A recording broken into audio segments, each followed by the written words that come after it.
সম্প্রতি Toyota company এমন একটা গাড়ি তৈরি করতে চলেছে যেটাতে আমরা পেট্রোলের পরিবর্তে পানি ব্যবহার করতে পারবো। আর ধারণা করা হচ্ছে এর ফলে প্রায় সব গাড়ি কোম্পানি, এমনকি ইলন মাস্কের টেসলা, যেটা কিনা সব থেকে পরিবেশ বান্ধব গাড়ি হিসেবে নিজেকে দাবি করছে, সেটাকেও ছাড়িয়ে যাবে।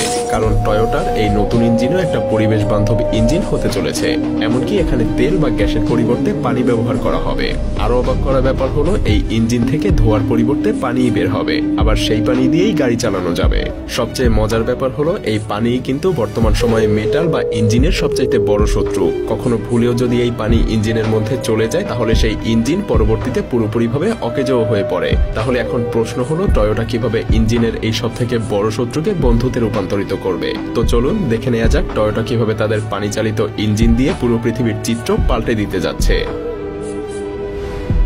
টয়োটা হলো এমন একটা কোম্পানি যারা কখনোই কোনো ট্রেন্ড ফলো করে না, বরং তারা নিজেরাই একটা ট্রেন্ড তৈরি করে যেটা অন্যান্য বড় কোম্পানিগুলো ফলো করে। আর এজন্যই তাদের একমাত্র ফোকাস হলো ইনোভেশন বা নতুনত্বে। আর তাই তো 1990 সালে যখন পুরো পৃথিবী ইলেকট্রিক গাড়ির কথা চিন্তায় আনতে পারছিল না, তখন টয়োটাই পৃথিবীর প্রথম হাইব্রিড ইলেকট্রিক গাড়ি টয়োটা প্রিয়াস লঞ্চ করে বসে। আর এভাবেই টয়োটা গাড়ির বাজারে ইভিএস বা ইলেকট্রিক গাড়ির একটা ট্রেন্ড সেট করে দেয়। কিন্তু টয়োটা নিজেই নিজেদের এই সাফল্যে খুশি হতে পারছিল না, কারণ টয়োটার সেই ইলেকট্রিক কার যখন পুরো পৃথিবী জুড়ে পরিচিত হচ্ছিল তখন তারা এই গাড়িতে বড় কিছু সমস্যা দেখতে পায়। আর তখনই টয়োটা এই গাড়ির উৎপাদন বন্ধ করে দেয়। কিন্তু কি ছিল সেই সমস্যা, যেটা ঠিক না করে বরং গাড়ি তৈরি করাই বন্ধ করে দিতে হলো? মূলত টয়োটা যখন তাদের টয়োটা প্রিয়াসকে পুরোপুরি ভালোভাবে পরীক্ষা করে তখন তারা দুইটা বড় সমস্যা দেখতে পায়। প্রথমত, ইলেকট্রিক কার একটা পরিবেশ বান্ধব গাড়ি হলেও একে চার্জ করার জন্য চার্জিং স্টেশনগুলোতে যে শক্তি জমা করা হয় সেগুলো কয়লা, প্রাকৃতিক গ্যাস, ডিজেল এগুলো থেকেই আসে, যেগুলো পরিবেশ দূষণের অন্যতম বড় কারণ।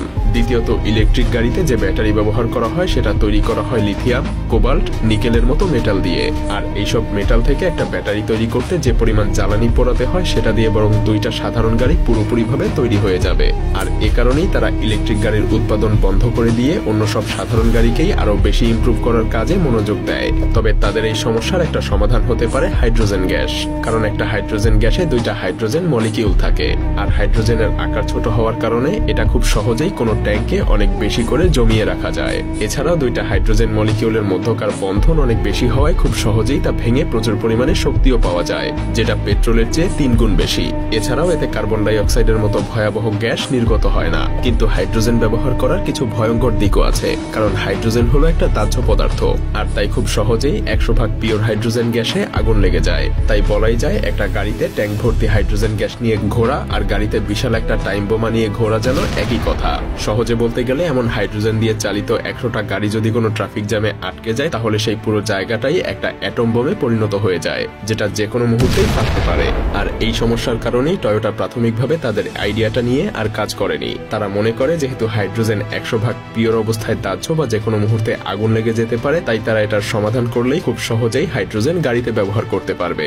যার কারণে এই সমস্যার সমাধান হিসেবে হাইড্রোজেনের সাথে অন্য কোনো একটা পদার্থ মিশ্রিত করার সিদ্ধান্ত নেয়। এতে করে হাইড্রোজেন আর 100% পিওর থাকবে না, তাই এতে সহজে আগুন ধরারও কোনো সুযোগ থাকবে না। আর এখান থেকেই আসে পানি চালিত গাড়ির আইডিয়া। কিন্তু তারপরেও এখানে আরেকটা বড় সমস্যা দেখা দেয়, আর তা হলো টয়োটা যখন তাদের গবেষণা শুরু করে তখন তারা দেখতে পায় এর আগেও কিছু কিছু গবেষক পানি দিয়ে গাড়ি চালানোর চেষ্টা করেছিল, যদিও তারা প্রাথমিকভাবে সফল হয়েছিল, কিন্তু পরবর্তীতে বিভিন্ন কারণে সেই আইডিয়া আর বড় কোনো কিছুতে রূপ নিতে পারেনি। যেমন 1980 সালে আমেরিকায় বাড়তে থাকা তেলের দামের কারণে স্ট্যানলি মেয়র্স নামের একজন ছোট গবেষক পেট্রোলের বিকল্প হিসেবে পানি চালিত গাড়ি আবিষ্কার করে। তার আবিষ্কার করা গাড়ি 3 লিটার পানিতে প্রায় 180 কিলোমিটার পর্যন্ত যেতে পারত।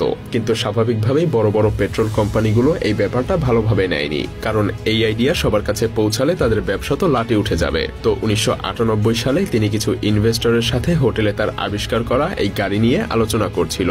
তখন হঠাৎ করেই তার গলা শুকিয়ে আসতে শুরু করে। তিনি দৌড়ে হোটেল থেকে বাইরে চলে আসেন। কেউ তাকে কোনো রকম সাহায্য করার আগেই রাস্তাতেই তার মৃত্যু হয়ে যায়। আর সবথেকে ভয়ানক ব্যাপার হলো তার মৃত্যুর কিছুদিন পরেই তার বানানো গাড়ি আর তার সব ডিজাইন তার গ্যারেজ থেকে হাওয়া হয়ে যায়। কে বা কারা এমনটা করতে পারে তা সহজেই ধারণা করা যায়। বলা হয় সেই গাড়ির ডিজাইন যদি আজ থাকতো তাহলে বিদ্যুৎ চালিত গাড়ির আর কোনো অস্তিত্বই থাকতো না। এখানেই শেষ না, মেয়র্সের আবিষ্কার করা গাড়ির পর বিশ্বে আরো অনেকেই পানি দিয়ে চলা গাড়ি আবিষ্কারের চেষ্টা করেছিল।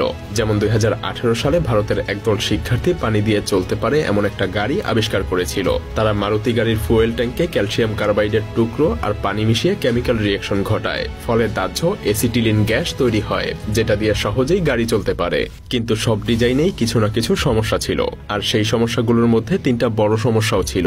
প্রথম সমস্যাটা হলো পানি আর গাড়ির ফুয়েল ট্যাঙ্ক একসাথে রাখাটাই বিপজ্জনক, কারণ পানিতে থাকা অক্সিজেনের কারণে ফুয়েল ট্যাঙ্কে খুব সহজেই মরিচা ধরে নষ্ট হয়ে যায়। দ্বিতীয়ত, ক্যালসিয়াম কার্বাইডকে পানিতে মেশানোর ফলে এসিটিলিন গ্যাসের পাশাপাশি ক্যালসিয়াম কার্বাইড তৈরি হয়, যেটা ফুয়েল ট্যাঙ্ককে ব্লক করে দেয়। আর তৃতীয় সবচেয়ে বড় সমস্যা ছিল এসিটিলিন গ্যাস পানির চেয়ে বেশি মরিচা ধরাতে পারে, সেই সাথে এটা হাইড্রোজেন গ্যাসের চেয়ে বেশি অস্থিতিশীল।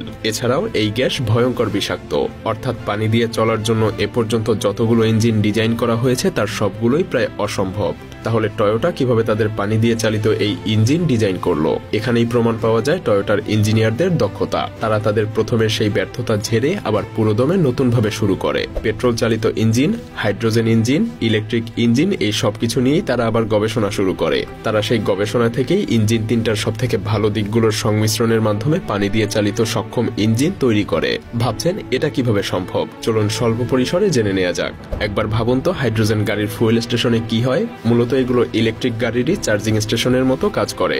শুধু গাড়িতে সরাসরি বিদ্যুৎ দেওয়ার পরিবর্তে তারা পানিতে বিদ্যুৎ সরবরাহ করে। তারপর ইলেকট্রোলাইসিস বা এক বিশেষ প্রক্রিয়ার মাধ্যমে পানি আর হাইড্রোজেন আলাদা হয়ে যায়। সবশেষে এই আলাদা হওয়া হাইড্রোজেন গাড়ির ফুয়েল ট্যাঙ্কে ভর্তি করা হয়। কিন্তু আমরা প্রথমেই জেনেছি হাইড্রোজেন ভরা ট্যাঙ্ক একটা টাইম বোমার সমান। সেজন্য টয়োটা সিদ্ধান্ত নেয় হাইড্রোজেন ফুয়েল স্টেশনের পুরো সেটআপ গাড়িতেই তারা তৈরি করে ফেলবে।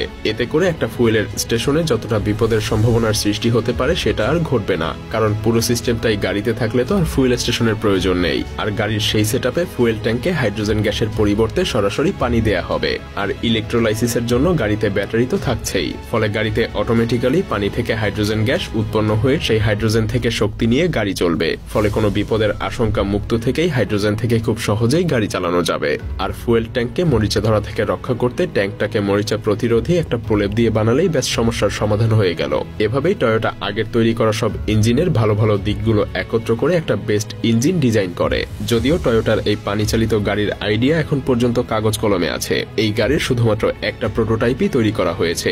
এজন্যই টয়োটার এই গাড়ির ইঞ্জিনের ব্যাপারে খুব বেশি তথ্য কারো কাছেই নেই। তো এখন আমাদের একটু অপেক্ষা করতে হবে টয়োটা তাদের এই সকল সমস্যার সমাধান করে আমাদের জন্য পানি দিয়ে চালিত কোনো গাড়ি নিয়ে আসতে পারে কিনা। আর এটা সম্ভব হলে বলাই যায় খুব দ্রুতই আমাদের পুরো পৃথিবীর চিত্র পাল্টে যেতে চলেছে।